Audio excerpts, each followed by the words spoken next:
నమస్తే welcome to IPL sports discussion. నేను లక్ష్మి. ఐపీఎల్లో రసవత్తర పోరు జరుగుతోంది. సండే డబుల్ ధమాకాల్లో ఢిల్లీ క్యాపిటల్స్ తో గుజరాత్ టైటాన్స్ అలాగే పంజాబ్ కింగ్స్ తో రాజస్థాన్ రాయల్స్ తలపడుతున్నాయి. ఒకవేళ రాజస్థాన్ పై పంజాబ్ కింగ్స్, ఢిల్లీపై గుజరాత్ గెలిస్తే ఎలాంటి సమీకరణాలతో సంబంధం లేకుండా పంజాబ్, గుజరాత్తో పాటు ఆర్సీపీ కూడా ప్లే ఆఫ్స్కి చేరుతుంది. లేదంటే మళ్ళీ ప్లే ఆఫ్స్ రేస్ ఉత్కంఠగా మారే అవకాశాలు కనిపిస్తున్నాయి. సో ఈ రోజు జరుగుతున్న మ్యాచెస్కి సంబంధించి అనలైజ్ చేసేందుకు, వారి అభిప్రాయం తెలియజేసేందుకు స్పోర్ట్స్ అనలిస్ట్ సుధీర్ గారు మనతో ఉన్నారు. వారితో మాట్లాడదాం. నమస్తే సుధీర్ గారు. నమస్తే ధనలక్ష్మి గారు, ఎలా ఉన్నారు? బాగున్నాను, మీరు? మూవింగ్ ఆన్ అండి, గో హెడ్, చెప్పండి. యా, సో కీ మ్యాచెస్ రెండు కూడా అంటే ఆఫ్టర్ గ్యాప్ జరుగుతున్న మ్యాచెస్ కావడంతో కొంత ఉత్కంఠ కూడా నెలకొంది. So what do you think and what do you expect ఇవాళ మ్యాచ్ ద్వారా? ఫస్ట్ ఆఫ్ ఆల్ మనం స్టేజ్ టాస్ గెలిచిన తర్వాత ఒకటే విషయం, first line was actually kudos to the army people అని చెప్పాడు ఇండియాలో. మనం కూడా తెలియజేద్దాం వాళ్ళకు అభినందనలు, ఎందుకంటే అద్భుతమైనటువంటి వాళ్ళు స్పిరిట్ కనబరిచారు. మనందరికీ తెలుసు what happened actually week ago, and IPL మళ్ళీ స్టార్ట్ అయింది నిన్నటి మ్యాచ్. అఫ్ కోర్స్ ధనలక్ష్మి వర్షం కారణంగా కొనసాగలేదు, and that one point of course might help RCB actually to move forward, ఎందుకంటే ఇప్పుడు వాళ్ళు సేఫ్ గానే ఉన్నారు అండ్ దాదాపుగా ప్లేస్ ఖరారు అయినట్టే, కానీ బట్ స్టిల్ ఇంకా కొన్ని ఈక్వేషన్స్ స్ట్రాంగ్ గానే కనబడుతున్నాయి. అవునండి, కరెక్టే మీరు అన్నట్టుగా ధనలక్ష్మి ఫస్ట్ పొజిషన్ లో ఉన్నారు, అండ్ ఇప్పుడు గుజరాత్ సెకండ్ పొజిషన్ లో ఉంది. గుజరాత్ ఈ రోజు మ్యాచ్ ఆడతారు ఢిల్లీ అగైన్స్ ఢిల్లీ, అండ్ ఇప్పుడైతే రాజస్థాన్ జైపూర్ లో మ్యాచ్ జరుగుతుంది. ఫస్ట్ ఆఫ్ ఆల్ ఏంటంటే ఇప్పుడు మనకు హైదరాబాద్ లో కొంచెం లాస్ట్ కపుల్ ఆఫ్ డేస్ లో కొంచెం వెదర్ మారింది, కూల్ కండిషన్స్ కనబడుతున్నాయి, అండ్ కపుల్ ఆఫ్ మనం చూసాం డిజిల్ కూడా కావడం చూసాం ఇక్కడ. బట్ అక్కడ జైపూర్ లో ఢిల్లీలో మాత్రం ధనలక్ష్మి 45 to 46 degrees Celsius. మనకి ఎలానైతే మేలో ఎండలు ఉంటాయో అంత హాట్ కండిషన్స్ ఉన్నాయి రియల్ గా చెప్పాలంటే. అండ్ ఆ హాట్ కండిషన్స్ లో ఫస్ట్ థింగ్ యాక్చువల్లీ టాస్ గెలవగానే without any hesitation Shreyas Iyer wanted to bat because he said that the wicket is looking very good for batting అని చెప్పి. Of course Sanju Samson is back, and Sanju Samson ఏమన్నాడంటే మేము బౌలింగే చేసేవాళ్ళం అన్నారు. But we wait and see actually ఎలా decision prove అవుతుందో. మొత్తానికైతే నేను అనుకుంటాను పంజాబ్ కు మీరు చెప్పారు కదా, ఇప్పుడు ఈ రోజు విక్టరీ సాధించినట్లయితే వాళ్ళకు కూడా లైన్ క్లియర్ అయిపోతుంది దాదాపుగా, ఎందుకంటే వాళ్ళకు కూడా ఎక్స్ట్రా 1 point ఏదైతే వచ్చిందో కోల్కతా అగైనెస్ట్ మ్యాచ్ రద్దు కావడం తోటి, అది నేను అనుకుంటాను వాళ్ళను కూడా వరుసగా మ్యాచెస్ గెలిచినట్లయితే సెకండ్ ప్లేస్ లో ఫస్ట్ ప్లేస్ లో ఉంచేందుకు కూడా ఒక అవకాశాన్ని ఇస్తుంది. But we have to wait and see, because Rajasthan కు ఏం లేదు, నథింగ్ టు లూజ్ రియల్ గా చెప్పాలంటే Dhanalakshmi. They are out of the tournament, and వాళ్ళకి కావాల్సింది ఏంటంటే ఇప్పుడు ఈ సంవత్సరం ఎవరైతే ప్లేయర్స్ ఉంటారో అంటే వాళ్ళు ట్రై చేయని వాళ్ళని ట్రై చేసి నెక్స్ట్ ఇయర్ కొరకు కొంచెం మరొకసారి అన్ని కూడా పకడ్బందీగా చేసుకోవడం అనేది వాళ్ళ ధ్యేయం ఇప్పుడు అసలు. సో లక్కీని చెప్పండి. ఇప్పుడు 6th పొజిషన్ లో ఉంది. అయితే ఈ రోజు మ్యాచ్ ఏమైనా గెలిస్తే ఛాన్సెస్ ఉంటాయా ఆర్ఆర్ కి? నో అండి, Rajasthan is out of the tournament అండి ఆల్రెడీ. రాజస్థాన్ విషయం మనం మాట్లాడు, రాజస్థాన్ కి ఏదైనా కానీ ధనలక్ష్మి కన్సులేషన్ విక్టరీస్ అవుతాయి. అవన్నీ కూడా నెక్స్ట్ ఇయర్ కొరకు ప్లాన్ చేసుకోవడానికి ఉపయోగపడతాయి, ఎందుకంటే ఇప్పుడు నెక్స్ట్ ఇయర్ కొరకు ఇప్పుడు సూర్యవంశీ ఒక సెంచరీ సాధించాడు, అండ్ ఈ రోజు కూడా తను ఆడేస్తున్నారు. సో ఇటువంటి ప్లేయర్స్ నిజంగానే వాళ్ళు మంచిగా రాణించినట్లయితే, వాళ్ళకు వరుసగా అవకాశాలు ఇచ్చినట్లయితే ఫ్యూచర్ స్టార్స్ గా అయ్యేందుకు ఛాన్స్ ఉంటుంది. బికాస్ ఒక యశస్వి జైస్వాల్ ను రాజస్థాన్ రాయల్స్ నుంచే చూసాం మనం. స్టార్టింగ్ లో అతను కూడా ఇలాగే ఫెయిల్ అయ్యేవాడు, రన్స్ స్కోర్ చేసేవాడు, బట్ ఇప్పుడు ఒక కన్సిస్టెంట్ గా రన్ చేసేటటువంటి ఒక ప్లేయర్స్ లో అతడు ఒకడు. సో అలా నేనేమనుకుంటానంటే కొంతమందికి ఛాన్స్ అనేది ఉంటది. అండ్ ఇప్పుడు మధ్వాల్ అని ఒక బౌలర్ ఆడిస్తున్నారు, ఎందుకంటే సందీప్ వాళ్ళకు దూరం అయిపోయినాడు ఇంజరీ కారణంగా. అండ్ ఒక బిగ్ బ్లో ఏంటంటే ముఖ్యంగా ఈ రోజు ధనలక్ష్మి వాళ్ళకు జోఫ్రా ఆర్చర్ లేకపోవడం అనేది ఒక big blow, because he's been the star of their bowlers actually, pick of their bowlers మనం అనుకోవచ్చు. First match Sunrisers Hyderabad తోటి 76 runs ఇచ్చిన తర్వాత ఒక డిఫరెంట్ జోఫ్రా ఆర్చర్ చూసాం, బట్ అతడు రావడానికి ఈ 2 matches కు తన యొక్క ఇంట్రెస్ట్ కనబడలేదు. అదొకటి నేను అనుకున్నాను, ఎందుకంటే ఇప్పుడు ఇంగ్లాండ్ కు సిరీస్ కూడా ఉంది కదా, వాళ్ళు వెస్టిండీస్ తోటి ఆడతారు 1 day మ్యాచెస్. ఆ తర్వాత వాళ్ళకు నేను అనుకుంటాను ఐర్లాండ్ తోటి ఉందా లేదా, but I don't know, but India తోటి ఒక బిగ్ సిరీస్ అయితే ఉంది వాళ్ళకు.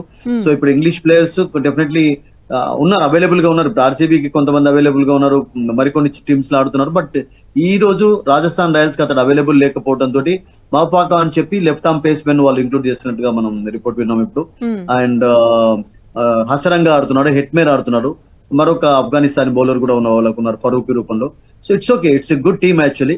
బట్ ముఖ్యంగా సంజు సామ్సన్ రావడం అనేది నేను అనుకుంటాను చాలా చాలా ఇంపార్టెంట్ గుడ్ న్యూస్ గా చెప్పుకోవాలి Rajasthan Royals, because he's been in and out of the tournament. First 2-3 matches లో కెప్టెన్ గా కూడా లేడు, రియాన్ పరాగ్ కెప్టెన్సీ చేశాడు. ఆ తర్వాత వచ్చిన తర్వాత కూడా ఆడినప్పుడు కూడా అతడు ఓన్లీ ఇంపాక్ట్ ప్లేయర్ గానే ఆడాడు. బట్ ఇప్పుడు ఇంజరీ నుంచి అయితే కోలుకోవడం అనేది నేను అనుకుంటాను that's in fact good news and they must be very happy about that. First of all RR విషయంలో ఇప్పటి వరకు ఆడిన మ్యాచెస్ అన్నిట్లో కూడా లాస్ట్ ఫ్యూ అవర్స్ లో వాళ్ళు తడబడుతూ ఉన్నారు. అప్పటి వరకు ఆడిందంటా కూడా లాస్ట్ కి వచ్చేసరికి వాళ్ళు పోగొట్టుకోవడం జరిగింది. ఆల్మోస్ట్ ఫ్యూ మ్యాచెస్ మనం చూస్తే అన్నిట్లో అలాగే జరిగింది. వాళ్ళు డిసైడింగ్ ఓవర్స్ లో వాళ్ళు తడబడుతూ మీరు అన్నట్టుగా ధనలక్ష్మి, నేను దాంతో మరొకటి ఏం యాడ్ చేయదలుచుకున్నానంటే వాళ్ళు అసలు యాక్చువల్ గా టాస్ అడ్వాంటేజ్ కూడా కోల్పోయినారు. మీరు చూడండి first match actually the second match of the 2025 IPL was held in Hyderabad. మనందరికీ తెలుసు రాజీవ్ గాంధీ ఇంటర్నేషనల్ స్టేడియం లో జరిగింది. అండ్ టాస్ గెలిచిన తర్వాత SRH ను అంత స్ట్రాంగ్ బ్యాటింగ్ లైనప్ ఉన్నటువంటి SRH ను బ్యాటింగ్ చేయడానికి వాళ్ళు ఆహ్వానించారు అండ్ దాంతో 286 స్కోర్ చేశారు. ఇప్పటి వరకు టోర్నమెంట్ లో అదే హైయెస్ట్ స్కోర్. అండ్ ఆ మ్యాచ్ లో 300 కూడా ఒక పాసిబిలిటీ కనబడింది SRH కు.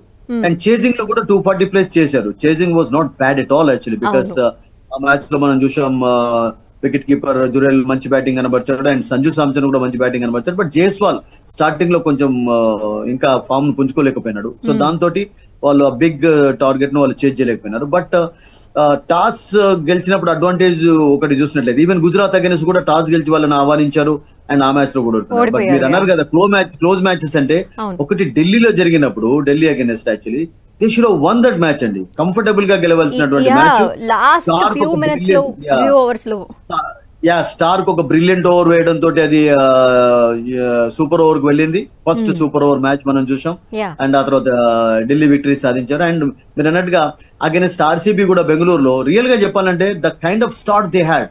ఐ థింక్ 12 ఓవర్స్ లో నేను అనుకుంటాను 100+ రన్స్ కూడా 8 ఓవర్స్ లో 100+ రన్స్ స్కోర్ చేసి 12 runs పర్ యావరేజ్ వాళ్ళు రన్ రేట్ తోటి స్కోర్ చేస్తున్న సమయంలో సడన్ గా వాళ్ళకు బ్రేక్స్ పడడం అనేది నేను అనుకుంటాను ఆ మ్యాచ్ లో కూడా ఛాన్స్ కోల్పోవడానికి అదే అయిపోయింది. సో అట్లా 2 మ్యాచెస్ మీరు అన్నట్టుగా క్లోజ్ మ్యాచెస్ ఓడిపోయినారు వాళ్ళు అండ్ 3 మ్యాచెస్ వాళ్ళు టాస్ గెలిచి అడ్వాంటేజ్ తీసుకోలేకపోయినారు. But against Punjab when they were put in to bat, ఎందుకంటే టాస్ అడ్వాంటేజ్ ఎప్పుడు కనబడిందంటే they were put in to bat actually 200 score చేసి పంజాబ్ ను కట్టడి చేయడం చూసాం.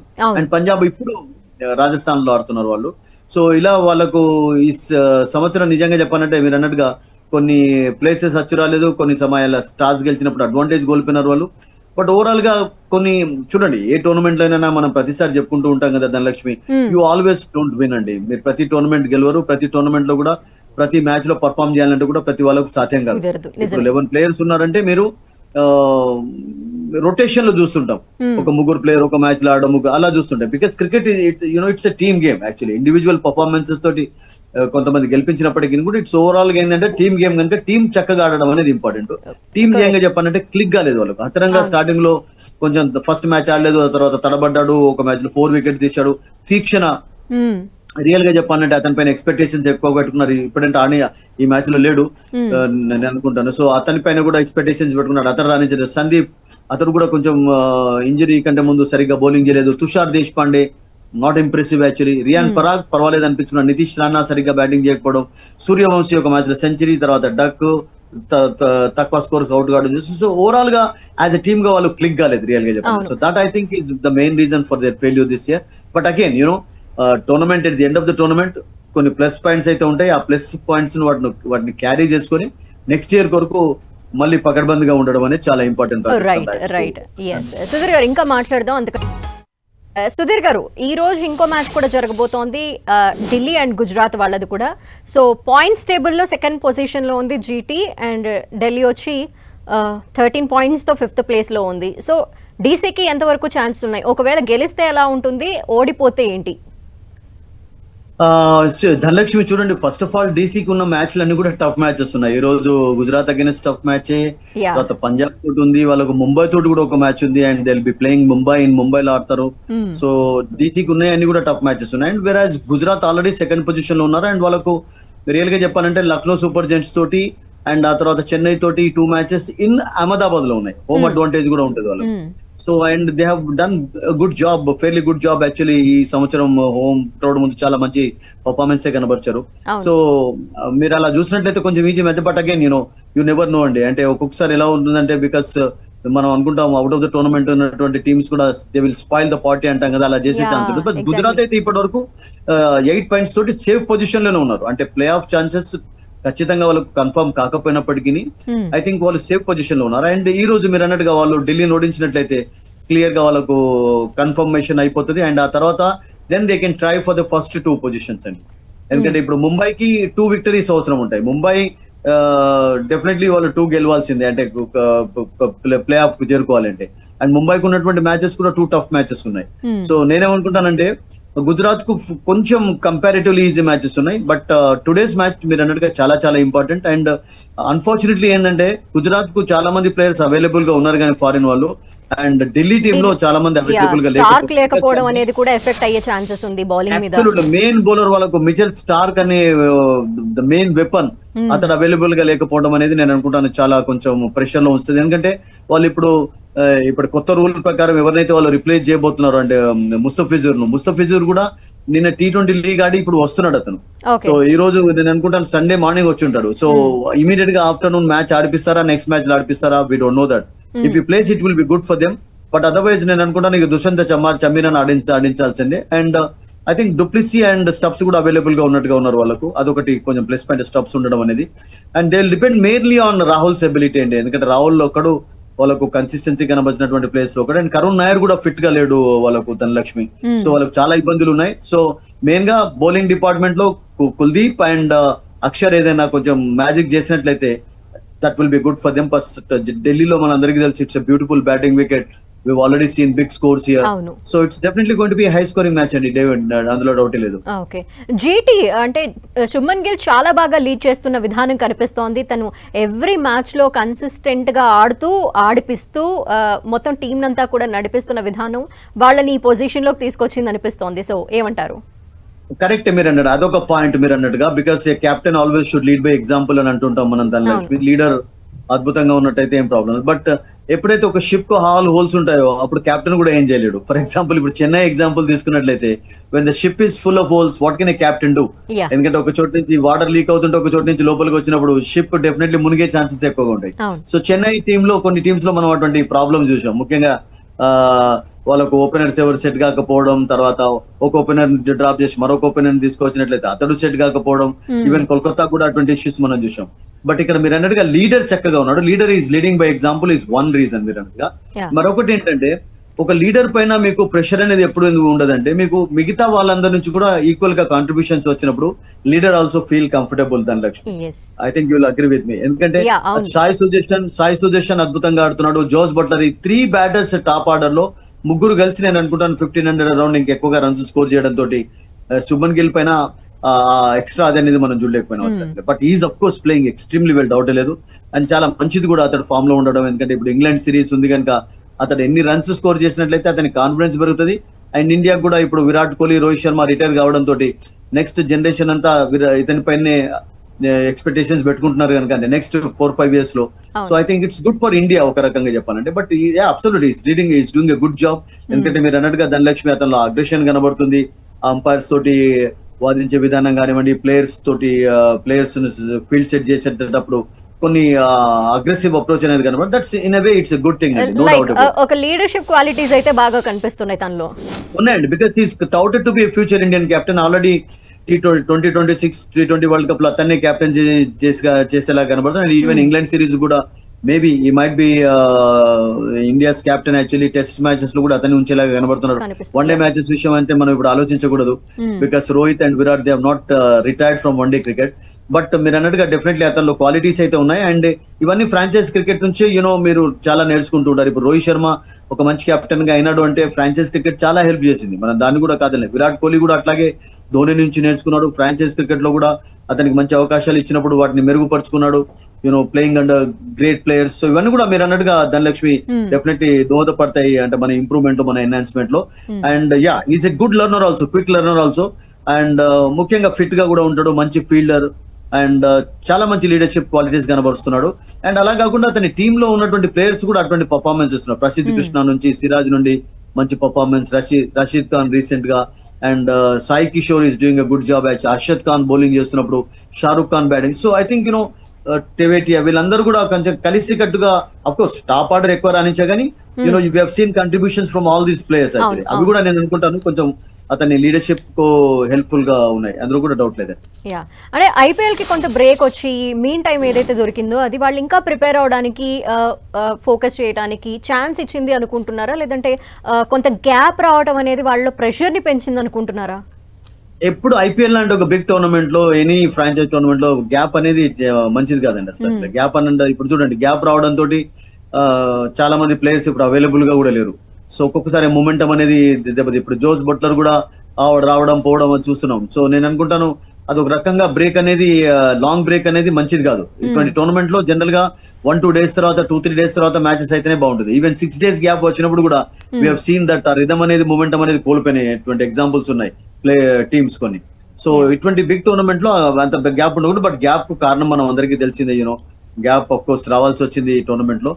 బట్ గుజరాత్ విషయం మనం మాట్లాడితే గుజరాత్ ప్లేయర్స్ అందరూ కూడా ఎక్కువగా బయటికి వెళ్ళలేదు. మీకు రబడా కానివ్వండి, కోయిట్స్ కానివ్వండి, కొంతమంది బయటికి వెళ్ళారు. ఆస్ట్రేలియా వెళ్ళిన వాళ్ళు ఉన్నారు, సౌత్ ఆఫ్రికా వెళ్ళిన వాళ్ళు ఉన్నారు, దుబాయ్ లో కొంతమంది ఉన్నారు. కొంచెం వెకేషన్ టైప్ కూడా అయిపోయింది వాళ్ళకు. బట్ ముఖ్యంగా గుజరాత్ టీమ్ యాక్చువల్లీ వాళ్ళు అప్పటి నుంచి కూడా వాళ్ళు ప్రాక్టీస్ అనేది కూడా కంటిన్యూస్ గా చేస్తూ ఉన్నారు. అండ్ వాళ్ళ ప్లేయర్స్ అందరూ కూడా మాక్సిమం గా అవైలబుల్ గా ఉన్నారు. సో కొన్ని టీమ్స్ కి ఏం ప్రాబ్లం లేదు. ఇప్పుడు ఢిల్లీకి ధనలక్ష్మి మీరు అన్నట్టుగా బిగ్ బ్లోస్ అనేది మనం చూస్తున్నాం. ఎందుకంటే ఇప్పుడు స్టార్ వెళ్ళిపోవడం తోటి is not going to be available. ఒకవేళ అవైలబుల్ గా ఉండేవాడే, బట్ అన్ఫార్చునేట్లీ ఏంటంటే ఇప్పుడు June 11th నుంచి వరల్డ్ చెస్ ఛాంపియన్షిప్ ఫైనల్ ఉంది వాళ్ళకి సౌత్ ఆఫ్రికా. సో దానికంటే ముందు వాళ్ళు ఇంగ్లాండ్ లో ఉండాలి. కనీసం ఒక 1 week బిఫోర్ అన్న ఉన్నట్లయితే వాళ్ళకు ఒక మ్యాచ్ ఆడేందుకు ఛాన్స్ ఉంటుంది, ప్రాక్టీస్ మ్యాచ్. అండ్ అలాగే కొంచెం కండిషన్స్ కూడా ఇంగ్లాండ్ డిఫరెంట్ గా ఉంటాయి కదా, కూల్ కండిషన్స్ ఉంటాయి స్టార్టింగ్ లో. So they have to get adjusted, acclimatise to the condition. So అందుకనే వాళ్ళు they preferred. But Cummins is coming back actually for Hyderabad. Head is coming back. Straight away వాళ్ళు లక్నోకి వస్తున్నారని మనం ఒక న్యూస్ అయితే విన్నాం.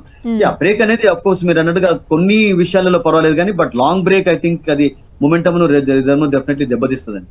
Okay let's see. అంటే ఈ రోజు జరగబోతున్న ఈ 2 మ్యాచెస్ లో ఎవరు గెలిచి ప్లే ఆఫ్స్ ని పదిలం చేసుకోబోతున్నారు అనేది మనం చూద్దాము. ఆల్రెడీ ఒక మ్యాచ్ స్టార్ట్ అయింది అండ్ ఈవినింగ్ జరగబోతున్న మ్యాచ్ ద్వారా కూడా ఎవరు గెలుస్తారో మనం చూద్దాం. And thank you so much Sudheer garu for the analysis. My pleasure Dhanalakshmi, thank you so much. Thank you అండి. సో ఇది ఇవాళ ఐపీఎల్ స్పోర్ట్స్ డిస్కషన్. చూస్తూనే ఉండండి 10 TV.